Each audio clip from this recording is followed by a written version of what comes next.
So you ultimately go on this tour with Keith Murray, like you're his tour manager later on, right? And then like there's so many situations where your life is put in danger, and that's how you guys fell out ultimately. I just knew I'd never want to work with him after that. Like, this is cool and all the rap shit. It's all cool. I grew up admiring all you motherfuckers, hence why it was like such a dream for me to work with anyone and everyone that I currently do and did. But I draw the line of where your life's more important than mine when you're out here like sexually assaulting people and fucking like beating the shit out of fucking like innocent fucking people that are like your fans. Like, we got invited to a party after we did the show in Traverse City, Michigan, which is like a more affluent, hippie, white, rich part of Michigan. And this guy who's throwing the party is legit a fucking long-haired hippie. He's like, "Hey, man, welcome to my house. Have a good time at my party. What do you do? Who are you?" And he's like, "I'm Keith Murray. I don't know what the fuck I am." And like flips this guy on his back and puts his fucking his foot on his neck. And it's like I'm like holding him from fucking punching the guy. I'm like, dude, not everyone knows who you are. Just be grateful this guy has his house. You know, Keith walks in. It's like, it was out of a movie. I'd never seen anything like this. There's like little sects and everyone's doing different drugs. And as we're walking past each of these people, like, "Hey, man, you want a beer? Yeah, sure, man. Hey, man, you want to hit an acid? Yeah, man. Hey, man, you want some ecstasy? Sure, man. Hey, man, you want a joint?" I'm like, oh, this is going to be wild. Yeah. So, yep. You know, I'm glad that we didn't get arrested that night. But there's a lot of situations on the tour where, like, I guess he's naked for no reason or something like that. Like, they call you, the front desk calls you. I like to be naked while I'm fucking too. What? It's easier than when I have all my clothes on. No, you're saying that he was like outside in public naked. He was in the hallway of the hotel, but like just to like scream to the other rooms, like, "I'm banging this bitch." Oh, got you. Okay. Like he's celebrating his conquest. Got you. Okay. Yeah. I do that sometimes too. So one thing I usually go on the balcony though and yell it to the city. So it ultimately ends with he basically like didn't have any money to go home or something like that. He missed his flight and he kept calling you and you didn't help him, and he would send you death threats and stuff like that over the years. Dude, it's always some situation. Like, we went to a bar. He had like a 6 a.m. flight. So we went to a bar till 3 a.m. And like, I think DJ Drama was DJ at this club. So we went and, you know, we got bottles and the whole shit. We're having a good time while the Dark Man's there. And, you know, he passed out at the gate, missed his flight. Like, bro, I'm not rebooking your shit. You book it, cheap ass motherfucker. If I'm managing your tour, this is how this can go. I can make between 10 and 30%. 10% to book the dates, 10% to manage the dates, 10% if I'm performing. So there are tours where I've got 30%.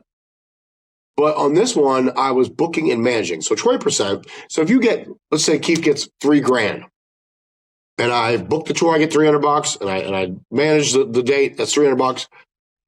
Bro, spend your other fucking $2,400 on your flight that you fucked up that I probably paid for to start with. I'm not doing it again.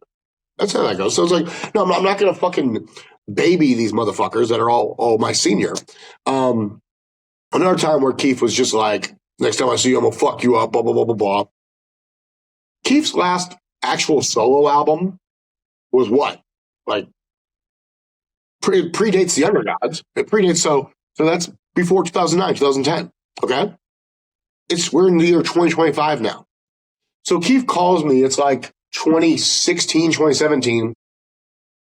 "Hey man, I'm finishing up this album." And he's literally just describing every project he's ever done his whole life. "I got Eric Sermon, I got Reggie." I'm like, awesome. He's like, "Well, how much advance money do you think I can get?" I'm like, "None." He's like, "What do you mean none?" I'm like, "Dude, you have to understand this, people at home. You can get paid in one of two ways if you're a legacy artist. One, you have insane name value. Like, Rakim will always be Rakim, okay? Even though, like, his last album was 15 years ago, that just makes the labels want to have a Rakim project more. They're willing to roll the dice. Keith Murray is not Rakim. So therefore, if your last sound scan is like 8 years old, there is no way for a label to quantify what that means to sales in the present day. So like, what kind of? And then they go look up what that last album sold.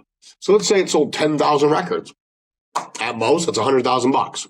The label, on average, wants to make ×3 their investment. That's the goal. Okay, whether that happens or not, like I said, I produced a Kendrick Lamar show. I put 125 in, I made 126. Clearly, I didn't make 375. So I told him realistically, it's zero, bro. If you get a label situation, it might be like the label has the infrastructure, they have the resources, they have a staff, and marketing dollars. But if you're just looking for a bag, like I don't feel like I can deliver for you.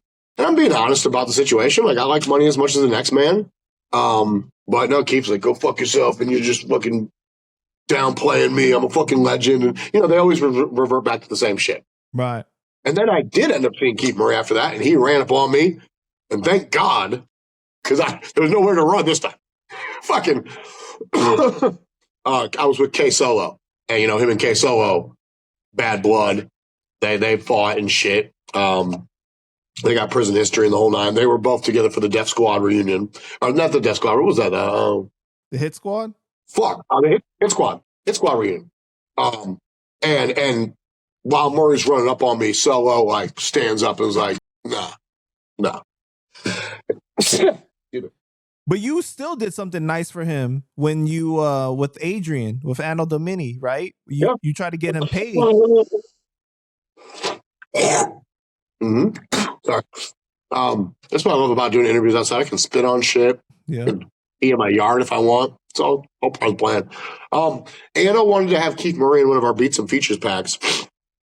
And I own, like 20 some Keith Murray verses. So I could literally just give him one if I wanted. And Anna was like, Keith is a fucking loose cannon. I don't want him shit talking me or you. So like, can you get me on the line with him so I can put some money in his pocket and just like get a new verse? So Keith, I'm like, hey, call me. He's like, fuck you. I'm like, call me. I actually have money for you. He calls and he's like, I ain't doing no new verse for you. I don't care. I'm like, I don't give a fuck anyway. Dude, like, again, my mind's already going back to the fact this is for Anna. I could just give him one of the verses I already have. So I said, yo, Keith, check it out. I'll give Anna one of the 20 verses of yours I already own. Anna will send you paperwork, so now he has the right to use it, and he'll still pay you, and you don't have to do anything new. Yeah, I don't believe you. I'm like, okay, sure. So I put them in touch, and that's exactly what happened. And I got to thank you. That was nice. Because he was probably too doped out of his fucking mind to even understand, like, record reps. That was when he was like bad, like when you were seeing those videos right on World Star and shit of him like tripping out in the streets and whatever, like chick filming him at the Motel 7 or whatever, like, whatever. Life has its ups and downs, man. I'm never gonna fault any of them for that shit, but it's like I will forever remember your character as a human being and how you treated me, and that's all that matters. Like like again, I run with 38 Special, I run with Crooked Eye, Corrupt, Planet Asia, Chino. These are people of exemplary character. Like, I might not make the most money with one of the names versus another, but it's like, these are people I proudly will align myself with in work settings, social settings, familial settings. Like Keith Murray's never meeting my fucking daughter, I'll tell you that much. He's not coming to my house. So it's like, that's the point. So he ends up going off on Adrian though, Anno Domini, right? Like he like calls him out publicly. It was before that. It was before this deal. Again, because with the Undergods album, to give the people at home some history of the label, after Canibus pulled that shit, the label was like, fuck this project. They shelved it. Fuck these dudes, fuck this project. If you read the book, I took the masters to the 60-Second Assassin album, brokered another distribution deal for it. The label didn't find out about it until the album came out. Then I became good friends with this girl who was an intern at the label, because even though they weren't doing Undergods and 60-Second Assassin and Bronze Desert anymore, they still had other projects. So they were still a functioning record label. I got the girl to send me the masters for the Undergods, and I reached out. I think the president of the label, Ken Stumbo, hit me and was like, we want to have you do some other work for us on this Project Lionheart album, like get some rappers on it. And I was like, look, dude, I know you don't agree with what I did with the 60 Second Assassin album, but you have to understand, this was this man's debut solo album. 60's not released an album since. He never will. And he's never going to have, like, I mean, everyone got paid very handsomely on that record. And that's a phenomenal chapter in the book. It's one of my favorites.